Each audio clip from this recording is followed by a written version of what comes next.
അറ്റകുറ്റപ്പണിക്ക് ശേഷം ഇന്നലെ തുറന്നുകൊടുത്ത കുണ്ടന്നൂർ തേവര റോഡിൽ വീണ്ടും കുഴികൾ രൂപപ്പെട്ടു. 200-ലേറെ കുഴികൾ രൂപപ്പെട്ടതിനെ തുടർന്നാണ് 2 ദിവസം അടച്ചിട്ട് ഈ അറ്റകുറ്റപ്പണികളൊക്കെ നടത്തിയത്. ഇളകിപ്പോകാത്ത തരത്തിലുള്ള മിശ്രിതം കൊണ്ട് കുഴികൾ അടയ്ക്കുമെന്നായിരുന്നു നാഷണൽ ഹൈവേ അതോറിറ്റി നൽകിയ ഉറപ്പ്.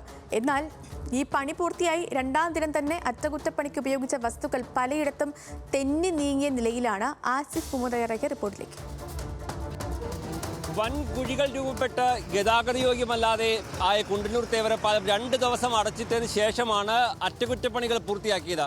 എന്നാൽ ഇപ്പോൾ അറ്റകുറ്റപ്പണികൾ പൂർത്തിയാക്കി പാലം തുറന്നു കൊടുത്തുവെങ്കിലും ഈ അറ്റകുറ്റപ്പണികൾ പൂർത്തിയായ സ്ഥലത്ത് ഇപ്പോൾ തന്നെ പൊളിഞ്ഞു തുടങ്ങി എന്നുള്ളതാണ് ഏറ്റവും പ്രധാനപ്പെട്ട ഒരു കാര്യം. കാരണം ഇതിനു മുമ്പെല്ലാം അറ്റകുറ്റപ്പണികൾ നടത്തിയപ്പോൾ അത് ഇത്തരത്തിൽ പെട്ടെന്ന് പൊളിയുന്ന സാഹചര്യം ചൂണ്ടിക്കാട്ടിയപ്പോൾ ഇത്തവണ ഞങ്ങൾ കൂടുതൽ സുരക്ഷിതമായ മെറ്റീരിയൽ ഉപയോഗിച്ച് അറ്റകുറ്റപ്പണി നടത്തും, അത് പൊളിഞ്ഞു പോകുന്ന സാഹചര്യമില്ല തുടങ്ങിയ കാര്യങ്ങളായിരുന്നു ദേശീയപാത അതോറിറ്റി ചൂണ്ടിക്കാണിച്ചത്.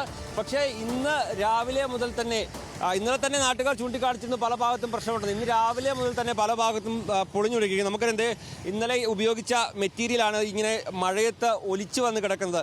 ഇത്തരത്തിലുള്ള ഒരു അറ്റകുറ്റപ്പണിയാണ് ഈ റോഡിൻ്റെ പല ഭാഗങ്ങളിലും നടന്നത്. ഈ സൈഡുകളിൽ മുഴുവൻ ഇത്തരത്തിലുള്ള കുഴികളായിരുന്നു ഉണ്ടായിരുന്നത്.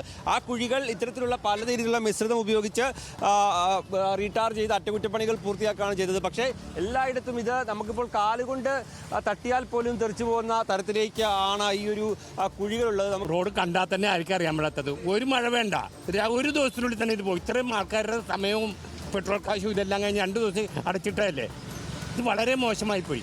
ഇത് ഏത് കണ്ണുപൊട്ടനും അറിയാം. നാട്ടുകാർ അവരുടെ രോക്ഷമാണ് പ്രകടിപ്പിക്കുന്നത്.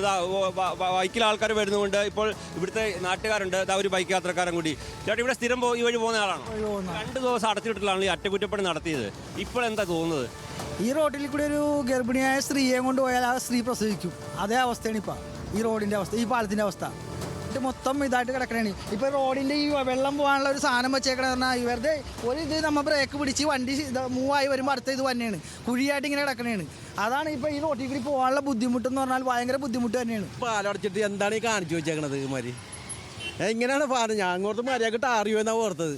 പഴയ അവസ്ഥ ആയിക്കൊണ്ടിരിക്കുക. പിന്നെ അത്ര കാണിച്ചു വെച്ചേക്കണവനൊക്കെ പിടിച്ച് മാത്രം ഇടിക്കേണ്ട സാർ. നമുക്ക് ഒപ്പമുണ്ട്. ഇത് ഇപ്പോൾ തന്നെ വെടിക്കുന്നല്ലേ, നമുക്ക് കൈകൊണ്ട് പറക്കിയെടുക്കാൻ തോന്നി പോരും. നമ്മൾ കഴിഞ്ഞ വേനൽ സമയത്ത് റോഡ് പൊളിഞ്ഞതാണ്. ഈ പാലം കഴിഞ്ഞ വേനൽ സമയത്ത് തകർന്ന് തരിപ്പണമായി കിടന്ന പാലാണ്. മഴ വരുന്നത് വരെ കാത്തു നിൽക്കേണ്ട സമയമൊന്നും ഉണ്ടായില്ല. ഈ സ്കൂൾ തുറക്കുന്നതിന് മുമ്പും ഈ റോഡ് എന്തായിരുന്നു, പണിയാമായിരുന്നു. നമ്മൾ കേട്ടിട്ടുണ്ട് കഴിഞ്ഞ ഈ മന്ത്രിസഭ വന്ന സമയത്ത് റോഡിലൊരു കുഴിയുണ്ടെങ്കിൽ, ഒരു ഫോൺ കോൾ ഉണ്ടെങ്കിൽ റോഡിൽ കുഴി അടക്കുമെന്നാണ് റിയാസ് പറഞ്ഞത്. ഇത് നാഷണൽ ഹൈവേ അതോറിറ്റിയുടെ കീഴിലാണ് ഈ റോഡെന്ന് തോന്നുന്നു. നാഷണൽ ഈ പറയുന്ന സംവിധാനമൊക്കെ ഭരണകൂടത്തിന് കീഴിൽ വരുന്നതാണല്ലോ. ഇവിടുത്തെ ജനങ്ങളുടെ യാത്രാ സൗകര്യം ഉറപ്പുവരുത്തുക എന്നുള്ളത് ഒരു ഭരിക്കുന്ന സർക്കാരിൻ്റെ ബാധ്യതയാണല്ലോ. അത് ചെയ്യാൻ കഴിയാതെ ജനങ്ങളെ ടാക്സ് പിടിക്കുകയും ഇൻഷൂർ അടക്കുകയും ചെയ്യുന്ന വാഹനങ്ങൾ ദിനം പ്രതി ആയിരക്കണക്കിന് വാഹനങ്ങൾ കടന്നു പോകുന്ന റോഡാണിത്. മാസങ്ങളായിട്ട് ഇവിടുത്തെ കുഴികളുണ്ട്. ആ തവണയാണ് കഴിഞ്ഞ 2 മാസത്തിനുള്ളിൽ അടയ്ക്കുന്നത്. ഇത് 2ാമത്തെ തവണയും കാണാൻ തോന്നുന്നു അടക്കുന്നത്. അതായത് ചെറിയ ദാർപ്പായയിൽ ഇത്തിരി ദാറ് കൊടുത്തിട്ട് ഇവിടെ ഇടും, അതിന് മേലെ ചവിട്ടി താഴ്ത്തിയിട്ട് അങ്ങോട്ട് കടന്നു പോകും. നോക്കിയാൽ തന്നെ നമുക്കറിയാൻ നോക്കും. നമ്മുടെ കാലുകൾ കൊണ്ട് കഴിഞ്ഞ ദിവസം രാത്രിയിൽ വന്ന് ഇവർ ടാർ ചെയ്തു പോയ വസ്തുക്കളാണ് ഇത്തരത്തിൽ സൈഡിലേക്ക് മാറി കിടക്കുന്നത്. 200-ലധികം കുഴികൾ കൃത്യമായിട്ടുണ്ട്. പറഞ്ഞു പോരും. ഒരു വണ്ടി ബ്രേക്ക് ഇട്ടാൽ പോലും ഇത് പറഞ്ഞു പോരും. 2 ദിവസം പൂർണ്ണമായി അടച്ചിട്ട് നവീകരിക്കുമ്പോൾ അവരിതൊരു പൂർണ്ണമായ രീതിയിൽ ഗതാഗത യോഗ്യമാക്കും. കഴിഞ്ഞ കുറേ കാലമായി അവർ അനുഭവിക്കുന്ന ദുരിതത്തിന് ഒരു ആശ്വാസമാകുമെന്നാണ് കരുതിയത്. ഏതായാലും അത്തരത്തിൽ ഉണ്ടായിട്ടില്ല. അതിൽ വലിയ രീതിയിലുള്ള ക്രമക്കേട് നടന്നിട്ടുണ്ട് എന്നുള്ളൊരു ആരോപണവും നാട്ടുകാർ ഉന്നയിച്ചുകൊണ്ടിരിക്കുന്നു. ക്യാമറാമാൻ അരുൺ നമ്പ്യാറിനൊപ്പം ആസിഫ് മുഹമ്മദ്, ന്യൂസ് മലയാളം, കൊച്ചി.